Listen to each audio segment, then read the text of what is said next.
প্রিয় দর্শক, আমাদের আগামী নির্বাচনের একজন অমায়িক প্রার্থীর বক্তব্য এখন আমরা শুনব। তিনি হচ্ছেন সৈয়দ ফয়জুল করিম। তিনি গত জীবনে যা করেছেন সমস্ত কিছু এখন ভুলে গেছেন। এখন আগামীর পথে চলা, পূজা কিভাবে করবেন, মন্দির কিভাবে আরো বাংলাদেশে তৈরি করবেন সেটার জন্য চিন্তা করছেন, কিভাবে মানুষের পা ধরবেন। আরো কিছু যদিও বলে, খারাপ কিছু যদি বলে সেটাও তিনি করবেন, তবুও তিনি নির্বাচন করতে চান।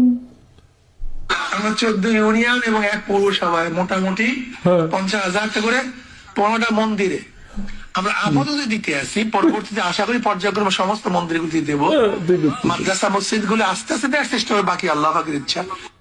পরবর্তীতে আরো মন্দির দিবেন, বাকি আল্লাহ পাকের ইচ্ছা।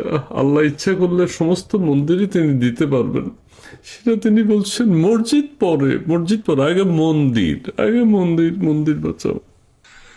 এর জন্য আমি প্রথম মন্দিরের জন্য অনুদান নিয়ে আসছি। 14 ইউনিয়ন এবং 1 পৌরসভায় মোটামুটি 50,000 টাকা করে 15টা মন্দিরে আমরা আপাতত দিতে আসি। পরবর্তীতে আশা করি পর্যায়ক্রমে সমস্ত মন্দিরগুলি দেব। মাদ্রাসা মসজিদ গুলো আস্তে আস্তে দেওয়ার চেষ্টা হবে, বাকি আল্লাহ পাকের ইচ্ছা। আল্লাহ তুমি মন্দিরের সেবা করার তৌফিক দান করো আল্লাহ। ফয়জুল করিম সাহেব যাতে সুন্দর মতো দেশে আরো মন্দির, এতদিন ওনারা যা বলেছে সেটা ভুলে গেছে, এখন কোনো দরকার নাই, ঠিকই আছে।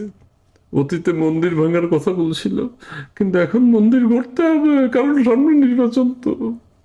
আরো বলছেন, ওরা যদি পায়ে ধরতে হয়, মেথর, কুলি, মজুর, ইহুদি, খ্রিস্টান, হিন্দু, মুসলিম, বৌদ্ধ ঐক্য পরিষদ, উনি পা ধরবেন। একজন ঋষি, কামার, মজদুর, মেথর আমাকে বলে যে আপনি যদি সবাই সামনে পাও ধরতে পারেন তবে হাত পাকে ভোট দেব। আমি সবাই সামনে তার পাও ধরতে রাজি আছি।